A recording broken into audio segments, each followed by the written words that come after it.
Yo, YouTube, it's Johnny Busket. Hey, I had to make sure this channel was still working. I wasn't sure, man. It's been years since I've been on YouTube. But I'm trying to get it back started. I've been having a lot of fun with Mortal Kombat, so I thought I would bring you guys in.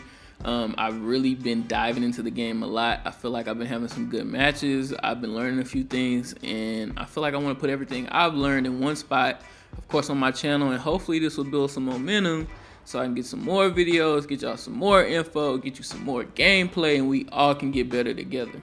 All right, so this video specifically is gonna be about sub. All right, that was my main, I'm talking way back since I first started playing Mortal Kombat, even back to my favorite one, up until this one, because this is actually my favorite one now, MK3. But anyway, I want to show you guys how to use the tournament ready version. I want to show you how to even access it outside of rank mode, outside of tournament mode. I want to provide you with that info, and hopefully it's going to be useful to you.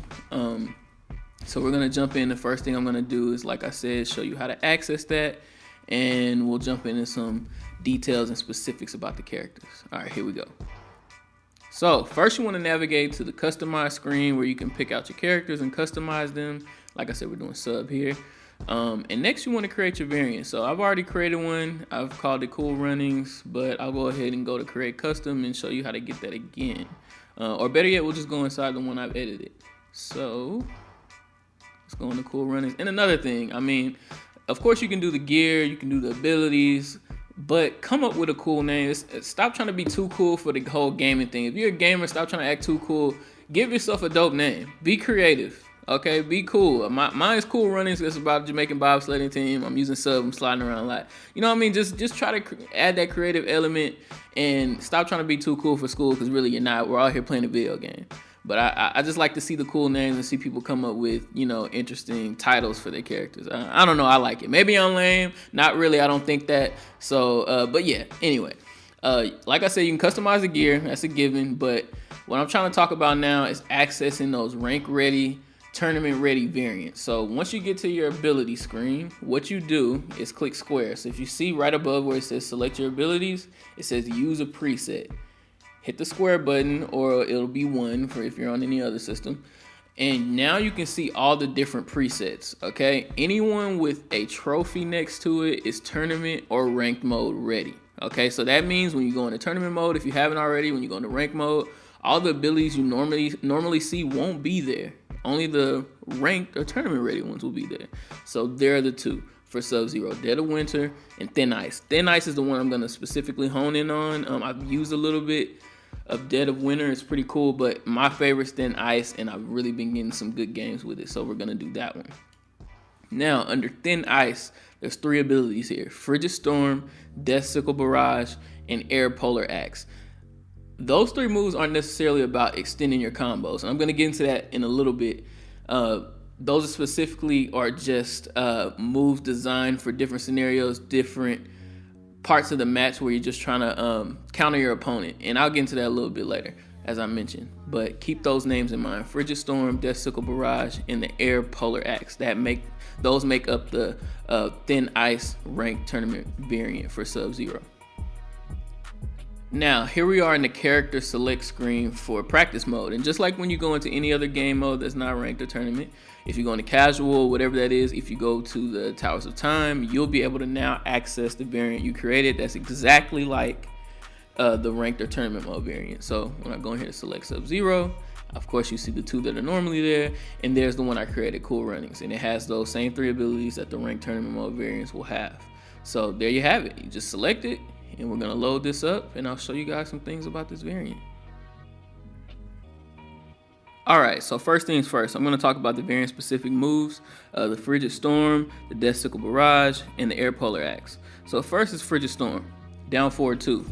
This move, as I mentioned, isn't really about using a special cancel or anything. It comes out pretty slow, so sometimes your opponent can block it. This, for me, is really about when you're getting into those zoning battles. Sub doesn't have too many options for zoning, right? Of course, you have your ice ball that you can trade with and maybe get into a combo really quickly if you both, as I said, trade.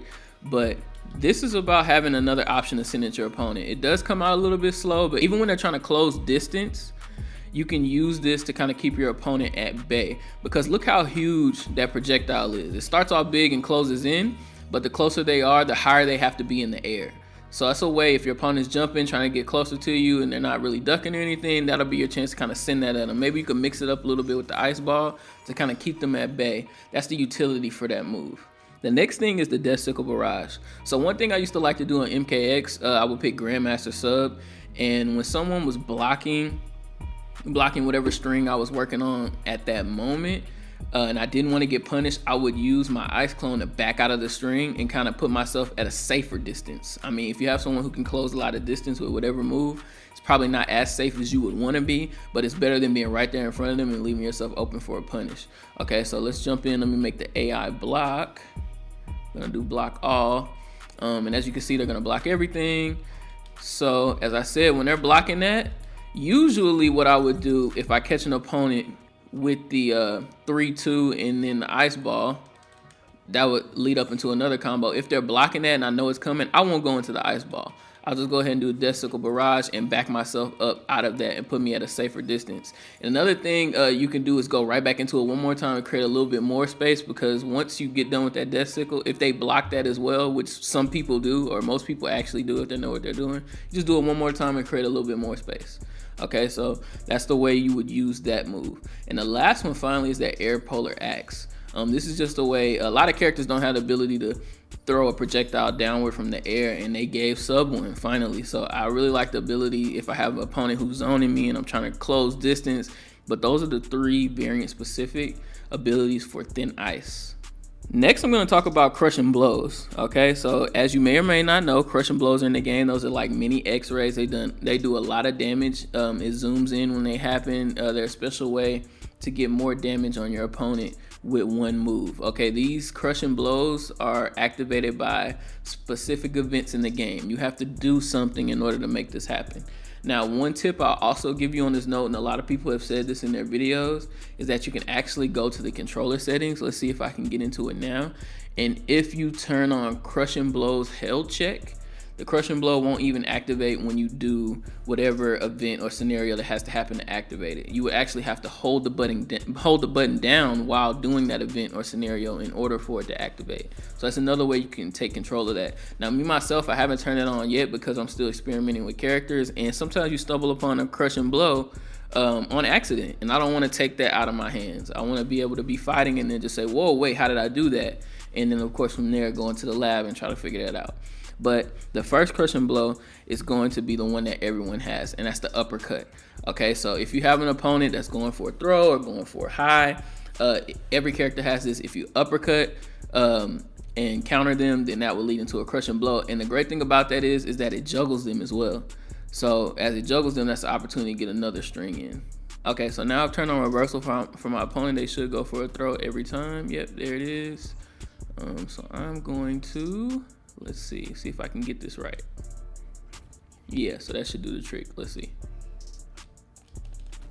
And there's the Crushing Blow, okay? And at that point, like I said, you can lead into another string if you happen to catch your opponent. So that's one that everyone has. Now for a Sub-Zero specific one, and that's the slide. All right, now blocking is off. So to activate this Crushing Blow, you have to do the enhanced slide 3 times. All right, so you do this 3 times. And you get a Crushing Blow. Now, it doesn't have to be 3 times in a row. So that gives you the opportunity to kind of pick your spot. I try to save it for the 2nd and 3rd round just so I have that option, because it does a ton of damage. Okay, it does a ton of damage, so I try to save that to the game deciding rounds. But a nice string to put in with that would be Frozen Over. Okay, so here we go. I have the Frosty combo, which I'll special cancel into the ice ball, and then that's when I do Frozen Over and I special cancel into a slide. Okay, and that's gonna give me the opportunity to do that enhanced slide, and like I said, 3 times, you get the Crushing Blow. That's gonna do major damage. So let me go ahead and gear up that 3rd one, so I can kind of show you guys how that goes. So if you jump in, that's even more damage. 34.7%. That's a ton of damage. Okay, so you're probably not gonna be hitting 50% or 60% with sub, but those chunks of 30, I mean, you get to a 3rd here, a 3rd there, and another 3rd, and your opponent's almost dead. So I mean, doing that damage as much as possible over time is really gonna create that advantage late in the game. The next Crushing Blow is going to be the 1-2-4 Crushing Blow, and the way to activate that one is if you land an 8-hit combo and you end it with the 1-2-4 that goes into a crushing blow. So let me show you guys how that looks. So here we go. We're gonna start with the Frosty, special cancel into the Ice Ball, and we're gonna finish with the cold encounter or the 1-2-4 into a crushing blow. So there's a couple ways you can get this off, and I'll show you both of the ones I use frequently. One, you can jump into Frosty, freeze them, and then jump in with cold encounter, and that'll give you your 8 hits. So let's try that.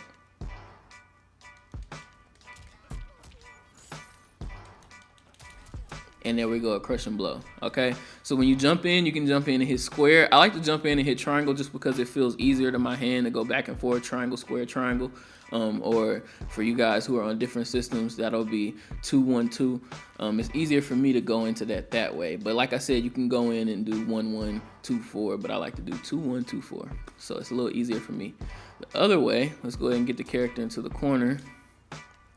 When you have them in the corner, is to do it this way. So once again, you Frosty into the Ice Ball, and then you can do back 2, and you're gonna have to keep your opponent juggling by using a down 1, and then catch them again with the cold encounter 1-2-4. So I kind of show you what that looks like. That was a lot of talking, I know, but I'm actually gonna show you how it looks. So here we go. Maybe I can get it on the first try. We'll see. Nope, trash. But I'm gonna try again. Boom.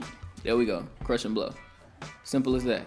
Okay, so now you know 2 ways to get that crush and blow off. And I mean, that one's really useful because when I'm really getting into what I'll show you later, my strategy, and I got you in the corner, then that's a go-to. I'm gonna try to get, we're in the second, third round, maybe even the first, I'll try to get that off because finally I got my opportunity to get you in the corner, so I'm gonna try to take advantage. And the next crush and blow I'm gonna show you is the forward 2-4. Okay, that's the overhead starter. And that one you have to interrupt your opponent. So they're trying to attack, they're trying to throw, whatever it is, you catch them with this, and it leads to a crushing blow. So here we go. Once again, I got my opponent in the corner. This is another one of those things I try to pull off when I'm here. Like I said, it's a forward 2-4, but you have to catch your opponent trying to attack, trying to do some maneuver and interrupt them, and it's gonna lead to the crushing blow. So let's check that out. Boom. Look at that, 30%. Jeez. That's a lot of damage. That's yet another crushing blow you have in your repertoire. So there's one more I'm gonna show you now, and that's gonna be the throw crushing blow. Okay, so the way this one works is you go for a throw, your opponent fails to escape, and at that point, if you do a back throw with sub, you'll get a crushing blow. So let me set that up and I'll show you how that looks. Okay, so here we go. Let's give this a shot. So as you can see on the right side of the screen, that escape failed popped up. So once you see your opponent fail an escape, that's your opportunity. You know right then and there, if you go for a back crushing blow or a back throw, you'll get that crushing blow. So there it is, just like that, 31%. So now, you now know 1, 2, 3, 4, 5 crushing blows to use on your opponent when you're using this Sub-Zero. And if you're putting those in the match at the perfect times, that's gonna lead to a victory because you're taking those huge chunks out of your opponent's health. All right, that mixed with your natural skill or whatever strategy you have and your other combos and strings that you may know, that's gonna deal a lot of damage over time. Okay, and that's gonna let you have a smarter strategy and a smarter way through the game against your opponent. All right, that's gonna bring this first video to a close. I left you guys with a few gems. That's part 1. Part 2 is gonna go more advanced as far as my strategies.